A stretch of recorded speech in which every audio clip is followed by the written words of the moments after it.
के प्रभारी के रूप में हमने काम किया, बहुत सारी चुनौतियों का सामना किया, उसी पर हम दो शब्द रखेंगे।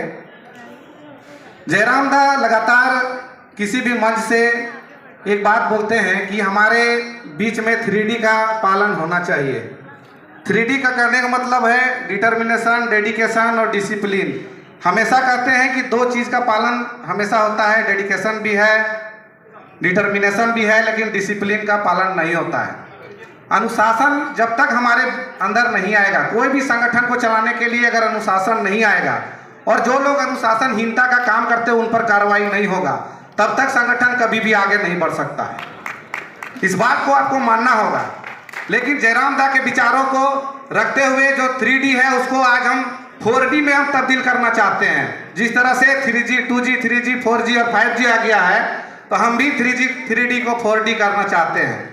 जिस तरह से डिटर्मिनेशन, डिसिप्लिन और डेडिकेशन है, मैं एक चीज जोड़ना चाहता हूं कि ड्यूटी, जो भी संगठन करता है, जो भी पदाधिकारी हैं, आपको अपने कर्तव्य का बोध होना चाहिए। अगर आप केंद्रीय सचिव हैं तो आपका क्या कर्तव्य है, क्या दायित्व बनता है, आपको यह बोध होना चाहिए। आप अगर केंद्रीय संगठन सचिव हैं तो संगठन के प्रति आपका क्या दायित्व है, ये आपको जानना चाहिए।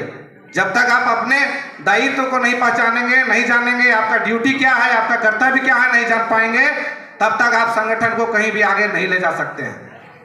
बहुत सारी यहाँ पर बातें हुई, मैं सिर्फ 2 मिनट में बात को खत्म कर दूंगा। महिला दीदी लोग भी बहुत सारे यहाँ पर बैठे हुए हैं और उन्होंने भी अपनी बातों को रखा। आज महिला संगठन की मजबूती की बात अगर करते हैं तो महिला संगठन तभी मजबूत होगा जब हम महिलाओं के बारे में सोचेंगे। आज आप देख लीजिए, पंचायत चुनाव, त्रिस्तरीय पंचायत चुनाव में 50% आरक्षण महिलाओं को मिला है, लेकिन आज भी महिलाओं का काम कौन कर रहे हैं? उनके पति कर रहे हैं। 90% लोगों के महिलाओं का काम उनके पति कर रहे हैं। तो क्या आरक्षण दे देने से सिर्फ महिलाओं को हो जाएगा? नहीं। संगठन को जब सुचारू रूप से चलाना है, संगठन को मजबूती की ओर ले जाना है, तो आपको प्रशिक्षण देने की भी आवश्यकता है। सिर्फ महिलाओं को ही नहीं, पूरे संगठन को प्रशिक्षण देने की आवश्यकता है। अगर संगठन को प्रशिक्षण नहीं दीजिएगा समय समय पर, और समय समय पर अगर टास्क नहीं दीजिएगा, टास्क का समीक्षा नहीं करिएगा, तो संगठन ज्यों का त्यों धरा रह जाएगा। लोग तो बहुत सारे लोग हैं जयराम बातों से प्रभावित हैं, जुड़ना भी चाहते हैं और जुड़ भी रहे हैं। आज हमारे जेबीकेएसएस के समर्थकों की संख्या लाखों नहीं करोड़ों में है, लेकिन क्या वोट में तब्दील हो पाता है?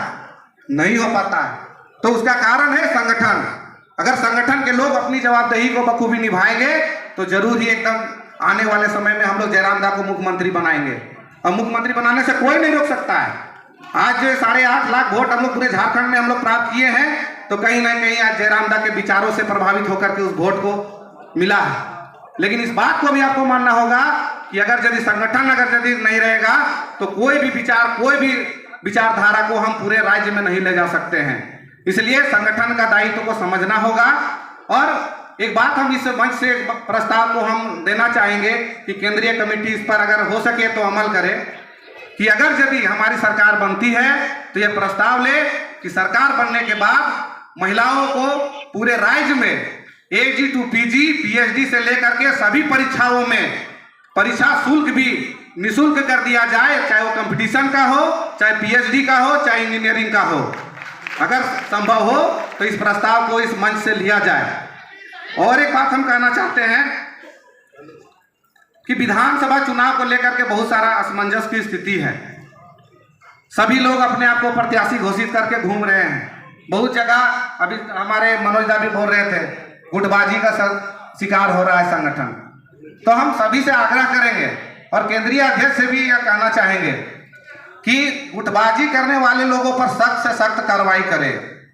और जो भी व्यक्ति अपने आप को अगर क्षेत्र में प्रत्याशी के रूप में अगर कहता है, और या फिर यह मीडिया के माध्यम से, चाहे यूट्यूब हो, फेसबुक के माध्यम से अगर कहता है कि मुझे टिकट कंफर्म हो गया है और मैं चुनाव लड़ूंगा, यह निश्चिंत है, और अगर यदि यूट्यूब के माध्यम से बोला, उस पर सख्त कार्रवाई किया जाए।